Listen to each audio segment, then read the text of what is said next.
Hi everyone, I'm back again with a book recommendation. A Malaysian fantasy by a Malaysian writer. What?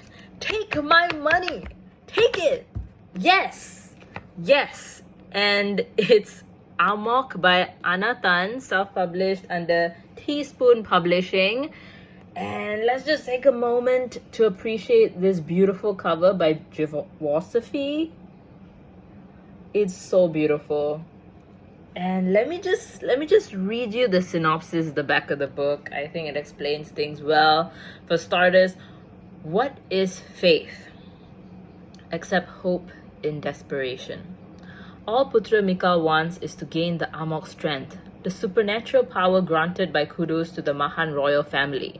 No matter how religiously Mikal keeps his vows, Kudus still denies him the strength, whilst his father, Sultan Simpson, flaunts the strength despite his blatant defiance of the temple and the priest's visions of coming doom.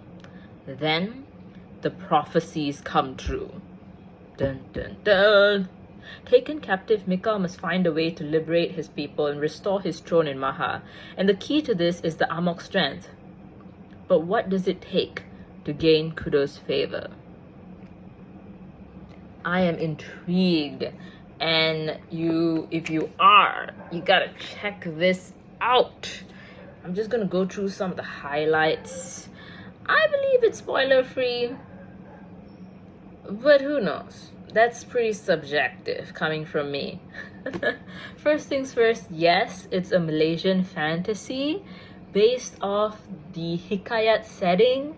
You know, when we were learning sejarah, or we grew up with these stories, you know, Hang Tuah, Hang Jebat, and we know those like hierarchies, you know, Bendahara, Laksamana, Temenggung, you know, like this feels like home to us. It's so familiar because we grew up as Malaysians in this context with this history. So you feel right at home and you feel represented, and you know, and basically that's the system here, right? That's what you're going to read about. A lot of these words will pop up, and the world building and just culture building in general is phenomenal, right?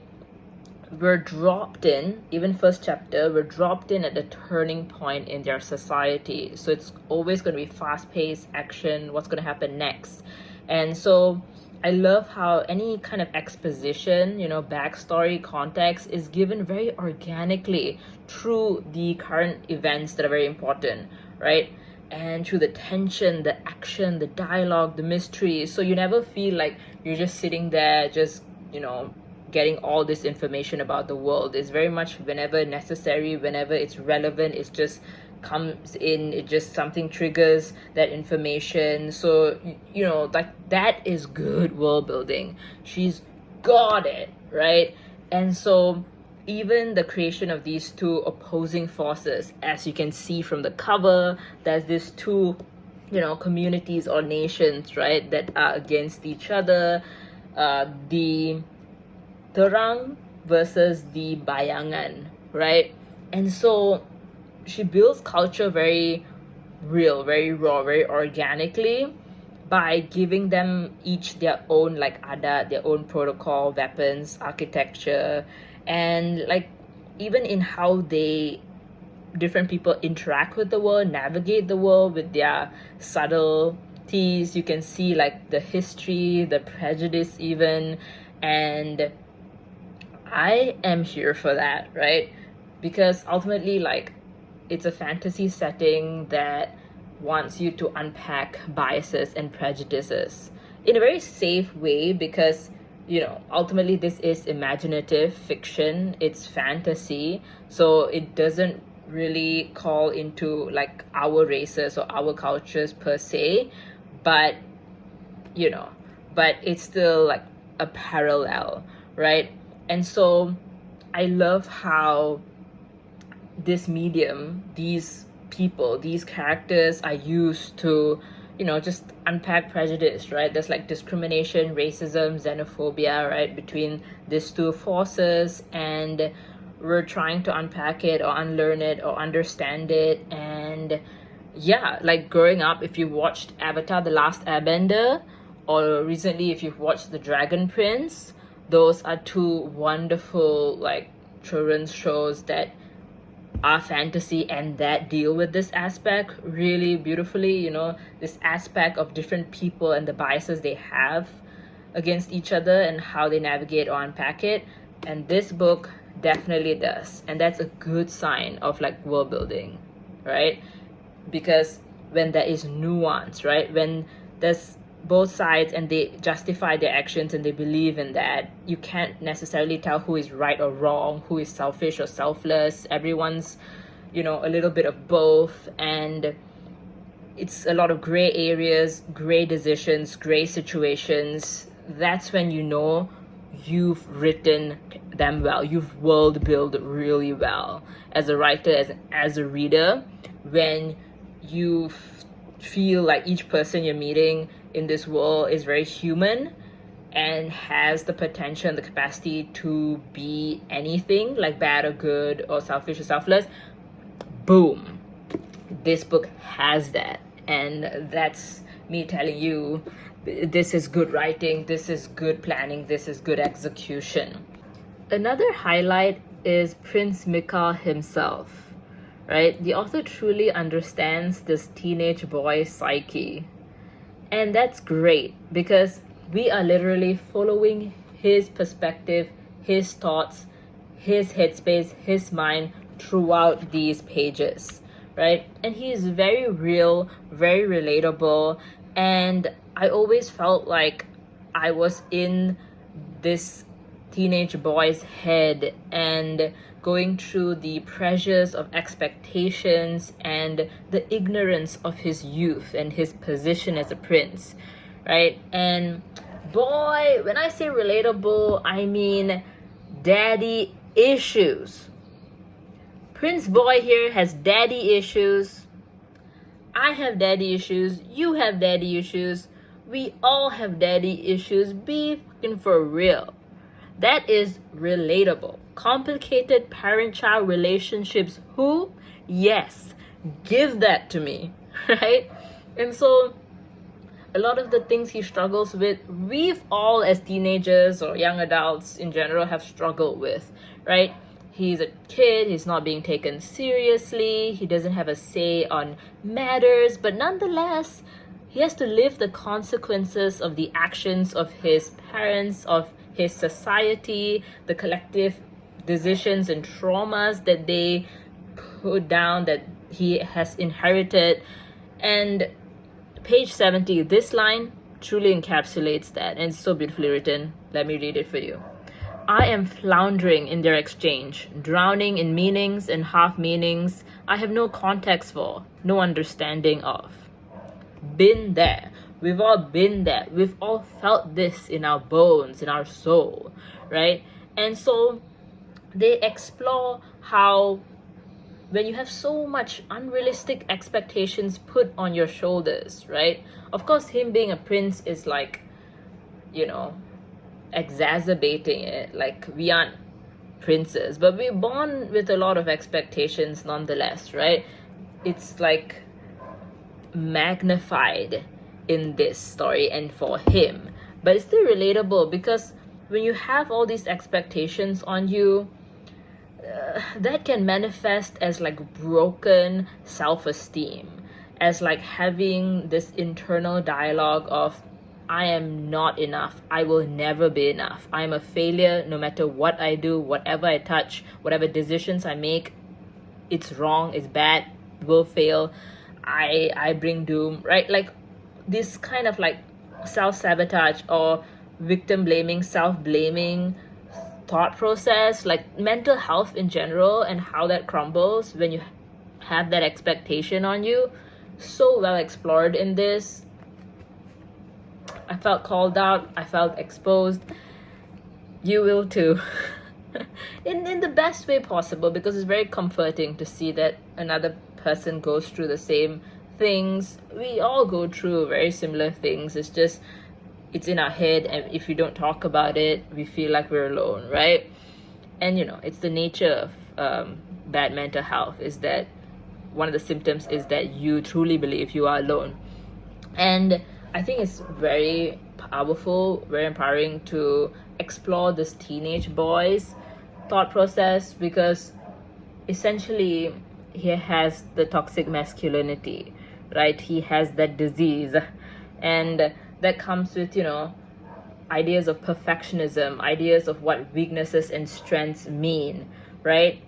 And it's very limited, it's very rigid, and I think it's very powerful to see his character development, to see him unpack and unlearn all this, right?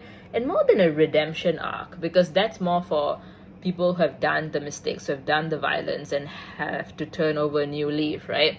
Mikal is more passive, right? Mikal is the perspective of a person born into a world that already has issues, with a father that already has issues, and who nonetheless has stayed silent, who has accepted the status quo and now has to face the consequences of that kind of ignorance, right? Because his world is literally turned upside down. And so I would describe this character development as an awareness arc, which is essentially very relatable because it is the arc of growing up. And we've all been growing up, right? We've all been there, done that, are still going through that, will still go through that for the rest of our lives, right? So I think that's a very powerful theme and arc here. And there are even full-on scenes where he breaks down and he cries. Very powerful, I feel, because put on top of the fact that we are in his head and we know his insecurities, his doubts, his fears, it makes him very real, it makes him very human. And a lot of the shows out there, when it comes to hero stories, they never explore the male protagonist being vulnerable or not knowing all the answers or just crying, right? And so I think that these scenes and this character in general and following this character is wonderful for teens, young adults, teen boys, because it's very unrealistic, right, to have that two-dimensional perfect prince, right? That prince doesn't exist, right? Which is what we grew up with, right? Disney and all that. And it's very dangerous to kids' mental health. And I love how flawed this boy is, right? He's a spoiled prince, hot-tempered, bossing people around. And so his shit goes down, and now he has to become mature, become responsible, take accountability. And I mean, of course, again, it's in the worst way possible, in a very magnified fiction way, but it's still very relatable, can be parallel to your life, and you can learn a lot from reading his story, right? Another thing I loved about the book is its portrayal of male friendship, right? Because the friendship between the prince and his servant boy is integral to this book and this story, right? And yes, I said servant boy because yes, adat perhambaan, slavery, was a thing in our society, in this continent, in our history, and that is confronted. And especially with this dynamic, right, of these two boys who have been raised together, who are practically brothers, but have this master-servant relationship as well that has been pushed on them with, conditioning and society. And so how do you grapple with the notions of friendship when you have these, ideas of inferiority, of superiority, of trust and betrayal, and what that looks like when you're both very different people who have very different values and beliefs? And I think it's a great example of complicated friendships, right? And of very beautiful, deep, loyal, all-consuming friendship as well, right? And again, of course, slavery has been abolished in our society, but we all still navigate our lives in reality with a lot of oppression and privilege, and that does affect our friendships. And so it's good to think about them in depth, right? To think about them in terms of systemic oppression as well, right? And so that was explored in depth here, which I loved. And I would go so far as to say that these boys are queer coded, but but of course platonic soulmates exist, and I can respect the brotherhood and not make everything gay. But I'm just saying, personally for me, some of their dynamic reminded me of the gray areas of navigating queerness as a young person who didn't have the language or the processing capability for it yet, right? So that I just felt like that relatability in that sense because of my interpretation of their relationship and how I read it. But you can read it as like just like best friends friendship as well, and it would still be as deep and as complicated and as real, right?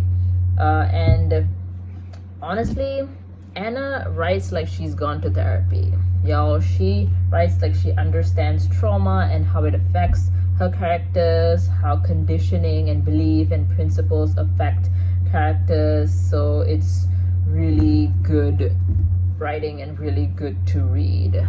Another highlight of this book is the theme of faith, its exploration of faith, right? But essentially it's still a fantasy setting, so it is a made-up religion, but it is based off and inspired by many of the religions in Malaysia. So whatever your religion is, you'll see some parallels, some similarities and differences here that you can relate to.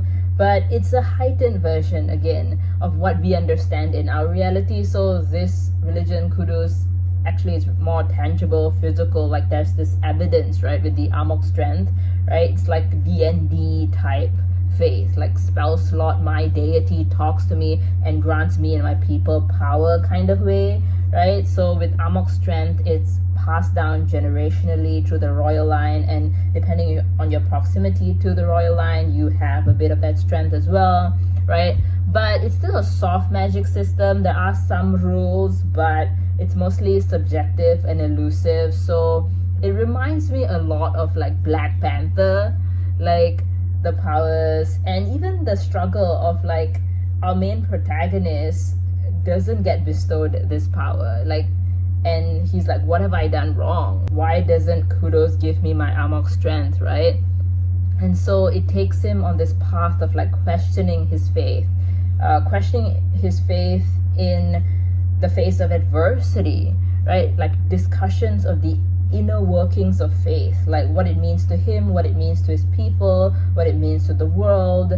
And I think it's really treated with respect and treated with in a holistic way, because you know they portray like religious people as having the capacity for the beauty of selflessness and also having the capacity for selfishness, of misuse of religion. You know, they explore how like people who are religious, like there are persecution based off religion, and ultimately they explore like the beauty and love of faith and culture, right? How faith can give you hope during your darkest, most desperate times, how faith can give you the strength for revolution, how faith can maybe just give you the strength to live another day, how faith can teach you radical empathy and to break generational curses, right? So it's very powerful. And so if you are grappling with any of these topics at the moment, or you're interested in that, then this is the book for you.